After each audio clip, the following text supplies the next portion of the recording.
Hola, ¿qué tal? ¿Cómo están? Bienvenidos a Proyecto Apocalipsis. Un gusto saludarlos. Una nueva semana que podemos estar juntos para seguir recorriendo las Sagradas Escrituras en nuestro objetivo, ¿no?, que tenemos de recorrer toda la Biblia. Empezamos por Génesis 1, estamos ya en el libro de Segunda de Samuel con la intención de seguir hasta el último capítulo de Apocalipsis, ¿no?, el capítulo 22.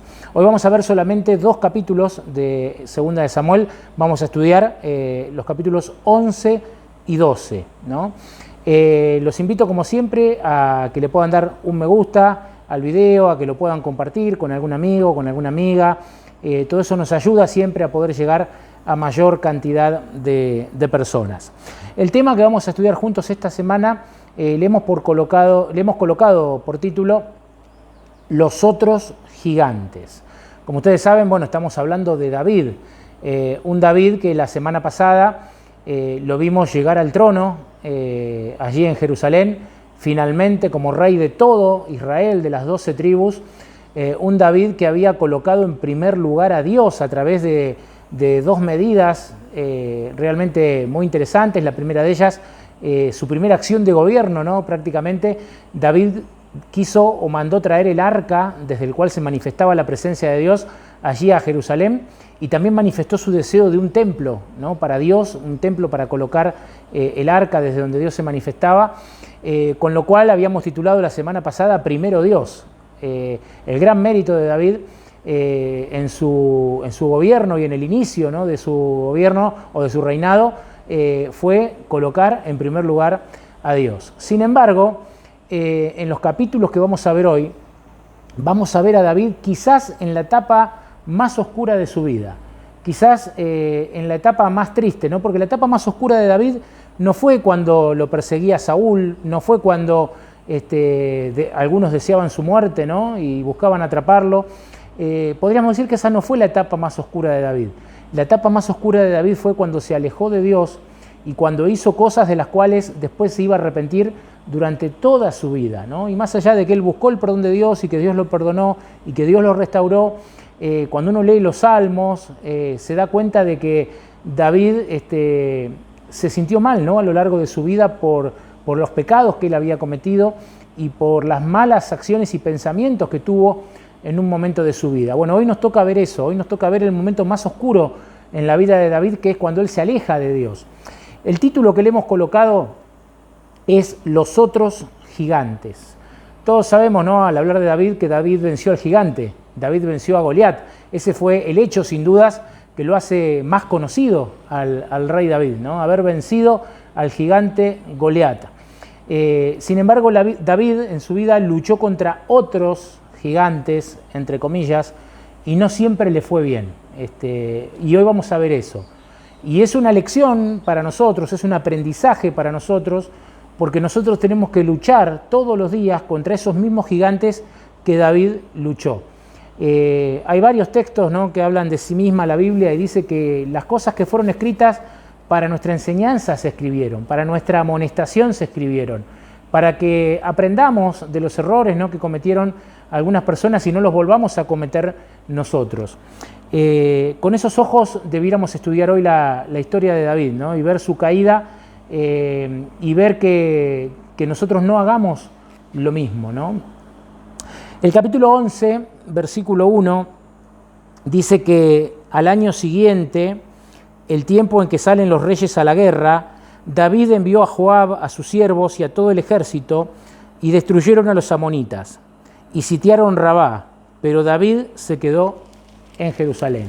En el tiempo, que seguramente por cuestiones de clima, ¿no?, y de factores propicios, los reyes salían a la guerra, David tenía que salir a luchar contra los enemigos del pueblo de Dios.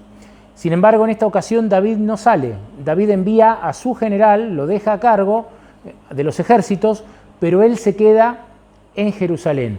Y acá está el primer gigante contra el cual David iba a luchar e iba a ser derrotado. El gigante de la comodidad. David se aferró a la comodidad de Jerusalén. Él no tendría que haber estado ahí. Él tendría que haber estado con su ejército, ganando las victorias para el Señor, conquistando. Sin embargo, David se queda en la comodidad de Jerusalén. Y la derrota ante ese gigante iba a ser la antesala de otras derrotas espirituales mucho más grandes que David iba a padecer por haberse quedado allí en Jerusalén. El versículo 2 dice que una tarde se levantó David de su cama y se paseaba por el terrado de la casa real. De vuelta, ¿no? Mientras sus soldados estaban peleando, acá dice que David se levantó de la cama y se fue a pasear a la terraza, ¿no? Evidentemente no tenía que estar ahí David. David tenía que haber estado con sus ejércitos, ¿no? Peleando las batallas del Señor. Pero se aferró a la comodidad. Se levanta de la cama, se va a pasear a la terraza y dice que desde allí vio a una mujer muy hermosa que se estaba bañando. David envió a preguntar por ella y dijeron que era Betsabé, hija de Eliam, esposa de Urías hitita. Y David envió mensajeros que la trajeron. Al llegar, David se acostó con ella, que acababa de purificarse, dice, y ella se volvió a su casa. Fíjense, este David, que es derrotado primero por el gigante de la comodidad, familiar directo de la ociosidad, ¿no? Ahora iba a ser derrotado por el gigante de la lujuria o de los malos deseos o de las concupiscencias, ¿no? Un término que usa la Biblia. Lo cierto es que una cosa lo iba a llevar a la otra, ¿no? Y acá David, en un instante, en un abrir y cerrar de ojos, iba a ser derrotado por dos gigantes contra los cuales lucha todo ser humano. El gigante de la comodidad, la ociosidad, el gigante de la lujuria, de los malos deseos. Y que siempre terminan, es un camino descendente, ¿no? Donde siempre la persona termina luego en lo más profundo cuando inicia este camino. Y eso le pasó a David, ese hombre que había comenzado también su reinado colocando en primer lugar a Dios, ganando batallas espirituales, además de muchas guerras, ¿no? Físicas que él libró, ahora en un instante, en un abrir y cerrar de ojos, colocándose en el lugar equivocado, en el momento equivocado, mirando lo que no tenía que mirar, en un abrir y cerrar de ojos, David iba a comenzar un descenso espiritual profundo, profundo realmente. El versículo, el último que leímos, bueno, dice que él estuvo, ¿no? con esta mujer, y el versículo 5 dice que ella concibió y mandó avisar a David, estoy encinta. Fíjense qué rápido sucedió todo, ¿no? Él se levantó de la cama, estaba paseando por la terraza, vio a esta mujer, supo que esta mujer era casada, ¿no? Lo cual no le daba derecho a él a estar con ella, no le importó, sino que la mandó traer. El esposo de Betsabé justamente estaba en la guerra, estaba peleando para el propio David, acá da el nombre, ¿no? Del esposo de Betsabé, que era Urías. Ella ahora queda embarazada, ¿no? Y acá aparece otro gigante, el gigante de las consecuencias, el gigante de la comodidad, el gigante de la lujuria, los malos deseos, ahora el gigante de las consecuencias. Fíjense cómo todo está estrechamente relacionado y David va sufriendo derrota tras derrota en esto.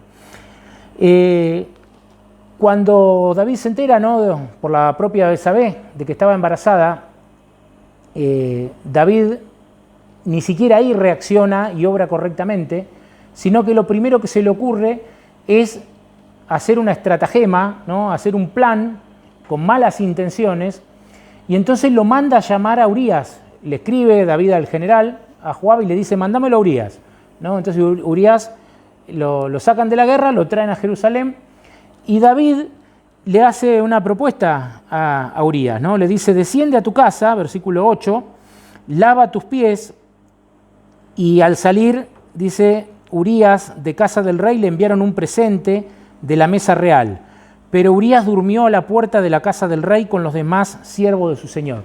¿Qué quería David? David quería que Urías volviera a su casa, comiera con su esposa, durmiera con su esposa, para que cuando se conociera, ¿no? por las razones obvias de que ella estaba embarazada, Urías pensase que el hijo era de él, ¿no? Y no que su esposa le había sido infiel. Ese era el plan que armó David. Y acá entra otro gigante, ¿no? Hablábamos del gigante de la comodidad, el gigante de la lujuria, el gigante de las consecuencias, y acá está el gigante del engaño, cómo el ser humano engaña, ¿no? Cuando obra mal, el ser humano arma este tipo de cosas muchas veces para cubrirse y recurriendo al engaño.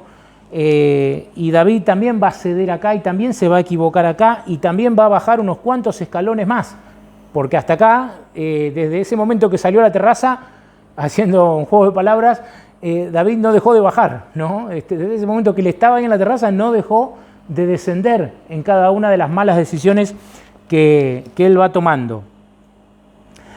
Entonces Urías respondió en el versículo 11, dice: el arca de Israel y Judá están bajo tiendas, y mi señor Joab y sus oficiales en el campo.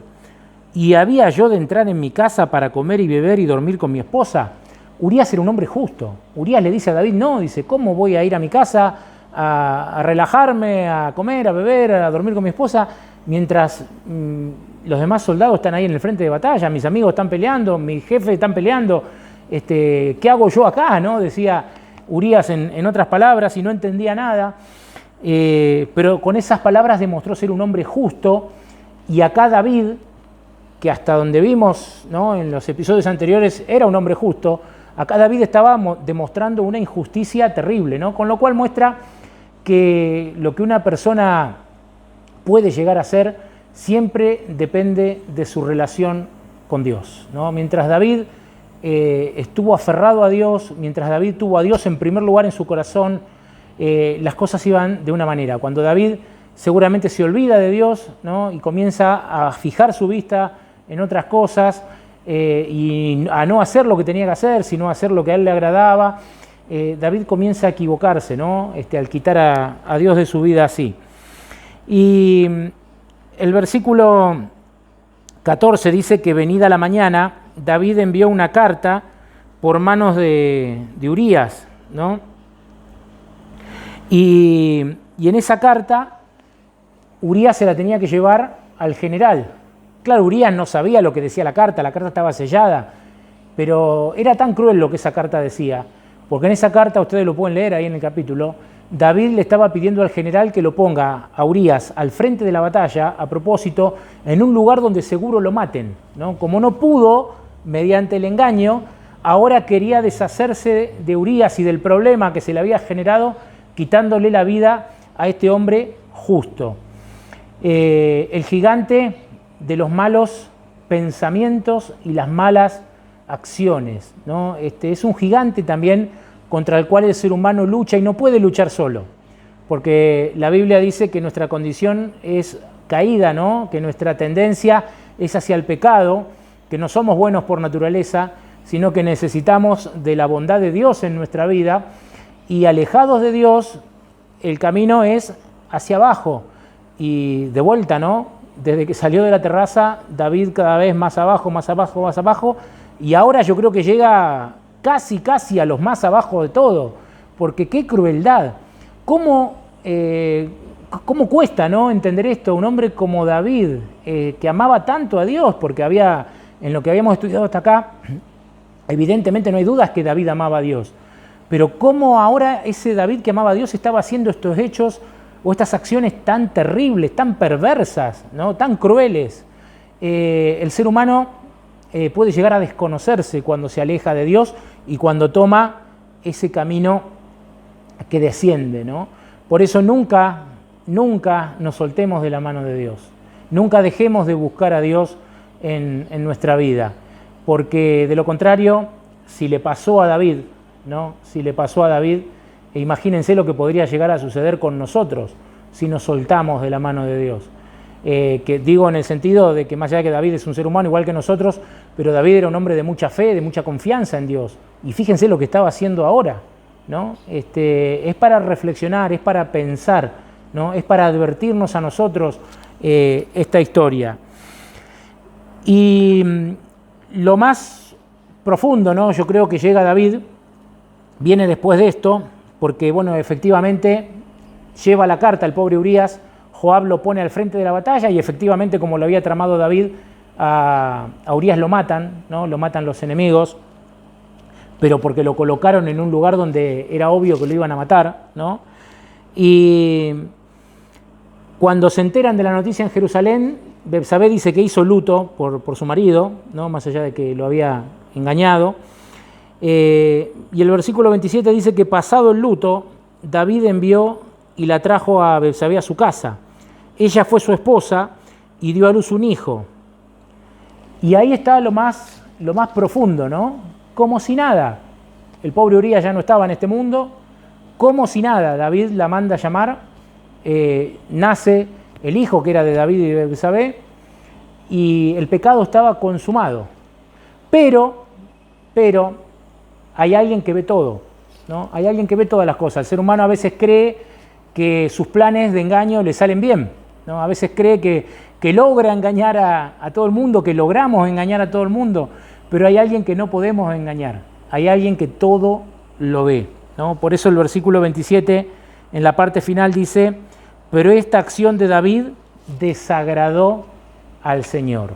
Dios estaba viendo, ¿no? Dios estaba viendo y Dios sintió desagrado por lo que David había hecho. Por eso en el capítulo 12 aparece el profeta Natán, a quien Dios envía a David. Cuánto amor el de Dios, ¿no? Que le iba a dar una oportunidad a David. A veces las personas se enojan, ¿no? Cuando se envía a alguien para amonestar. Pero si viéramos la amonestación como una oportunidad de arrepentimiento, como una oportunidad de cambio, ¿no? Como una oportunidad de vida, qué distinto sería, ¿no? Lamentablemente muchas veces no se ve a la amonestación o a la persona que porta la amonestación como alguien que quiere hacer el bien, sino que se lo ve mal, ¿no? Y sin embargo, eso forma parte de la misericordia de Dios, mostrar que estamos haciendo mal. En este caso, mostrarle a David que estaba haciendo mal. Y Dios envía a Natán. Entonces dice que el Señor envió a Natán ante David, y al llegar, Natán le cuenta una historia a David. Le dice: había dos hombres en una ciudad. Uno era rico, el otro era pobre. El rico tenía numerosas ovejas y vacas, pero el pobre tenía una sola. Dice: un viajero llegó a casa del hombre rico, y él no quiso tomar de sus ovejas ni de sus vacas para dar de comer al viajero que lo visitaba, sino que tomó la oveja del hombre pobre y la aderezó para su huésped. Entonces, dice, se encendió el furor de David en gran manera contra aquel hombre y dijo a Natán: vive el Señor, que este hombre es digno de muerte. Fíjense cómo acá aparece el sentido de justicia, ¿no? El sentido de justicia que David no tenía para sí mismo, porque acabamos de mencionar las cosas horribles que venía haciendo, parece que sí la tenía para juzgar a este otro, ¿no? Y cuando ve esta situación injusta, David dice: a ese hombre hay que matarlo, ¿no? Muchas veces sucede, somos fáciles para ver el pecado o la falta quizás en el otro y no reconocemos la propia, ¿no? Qué terrible situación, quiero enfatizarlo, ¿no? Un David que había caído a lo más bajo, con perversidad en sus pensamientos y en su corazón, ahora saltaba a favor de la justicia por esta historia que le cuenta el profeta y dice: a ese hay que matarlo, ¿no? Ahora, ¿cuál habrá sido la cara, ¿no? ¿Cuál habrá sido la cara de David? ¿Qué habrá pasado por la mente, por el corazón? Yo me imagino el escozor, ¿no? En ese momento, cuando Natán lo replica, ¿no? En el versículo 7, y le dice a David: tú eres ese hombre, ¿no? ¿Cómo se habrá sentido confrontado David con su pecado cuando valientemente Natán le da la palabra de Dios y le dice: tú eres ese hombre? Y viene un juicio, ¿no? Para David, porque el Señor dice: yo te ungí por rey de Israel, te libré de las manos de Saúl. O sea, le recuerda todo lo que Dios había hecho por él y luego le pronuncia un juicio de castigo para la casa de David, para su posteridad, por lo que David había hecho, ¿no? La espada no se apartará jamás de tu casa, le dice entre otras cosas allí en el versículo 10. Después ustedes pueden leerlo esto completo, ¿no? Como siempre sugerimos. Y en el versículo 13 está la respuesta de David, que le dice a Natán: pequé contra el Señor, ¿no? Y Natán respondió a David: también el Señor ha perdonado tu pecado, no morirás. Pero le advierte que el hijo que había concebido en pecado con Betsabé sí iba a morir, ¿no? Cuando Natán volvió a su casa, versículo 15, el Señor hirió al niño que la esposa de Urías había engendrado a David y enfermó gravemente. A partir de ahí David comienza a ayunar, comienza a orar, comienza a clamar, deja de comer, ¿no? Le clama a Dios. Sin embargo, Dios no cambia su parecer y el niño termina pereciendo, ¿no? En el versículo 24 dice que David consoló a Betsabé, su mujer, fue a visitarla y se reunió con ella. Y ella le dio a luz un hijo que llamó Salomón, a quien Dios amó. Y el Señor envió un mensaje con el profeta Natán, por orden del Señor, lo llamó Jedidia, que significa amado por el Señor. Leí todo junto para resumir acá los dos últimos gigantes, porque cuando nos encontramos, cuando el ser humano se encuentra en una situación como la de David, hay dos gigantes que enfrentar, por lo menos, ¿no? Hay dos gigantes más que enfrentar. Primer gigante, el gigante de la culpa. David fue confrontado, David ahí en un instante ve su pecado, ve que había desagradado a Dios, ve la maldad con la cual había obrado y ahí hay que enfrentar al gigante de la culpa. Y el otro gigante muchas veces es el gigante, llamémoslo así, ¿no? El gigante del recomienzo, el gigante de recomenzar. No es fácil muchas veces recomenzar. Cuando uno se equivocó y se equivocó feo, no es fácil recomenzar, ¿no? Y David tuvo que afrontar estos dos gigantes. El gigante de la culpa, evidentemente, David logra vencerlo, porque David se arrepiente, David es perdonado por Dios. Y acá tenemos un ejemplo, si nos venimos unos 1000 años más hacia nuestros días, desde parados, ¿no?, en los días de David, ahí por el año 1000 antes de Cristo, si avanzamos unos 1000 años llegamos a los días de Cristo justamente, y está el ejemplo de Judas y de Pedro, ¿no?, los dos discípulos de Jesús, uno que lo traicionó, el otro que lo negó. En definitiva los dos lo habían traicionado, los dos lo habían negado de alguna forma, pero el destino de ambos fue completamente diferente. O sea, Judas sintió culpa, pero no sintió arrepentimiento, y lamentablemente Judas él mismo decide terminar con su vida. Pedro debe haber sentido un poco de la culpa, pero Pedro fue movido al arrepentimiento y Pedro permitió que Dios o que Jesús lo restaurara, ¿no?, y le diera una nueva oportunidad y un nuevo llamado.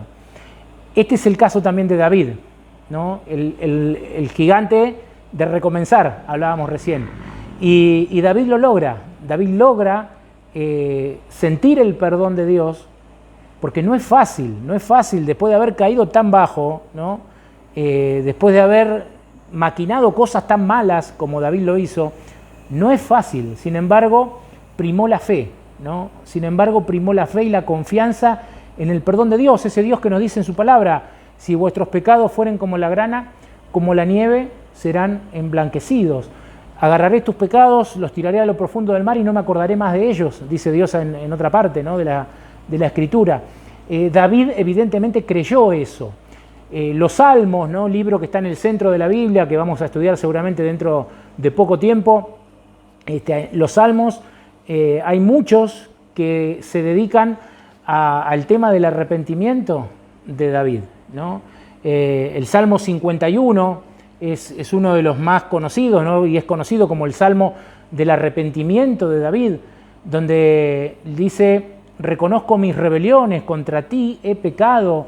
Le pide un corazón nuevo, ¿no?, un corazón limpio a Dios. Evidentemente David logra, con la ayuda de Dios, vencer al gigante de la culpa y vencer a este otro gigante, ¿no?, y lograr recomenzar, poder aceptar esa segunda oportunidad que Dios les estaba dando. De todas formas hubo consecuencias para David, porque el pecado muchas veces deja consecuencias.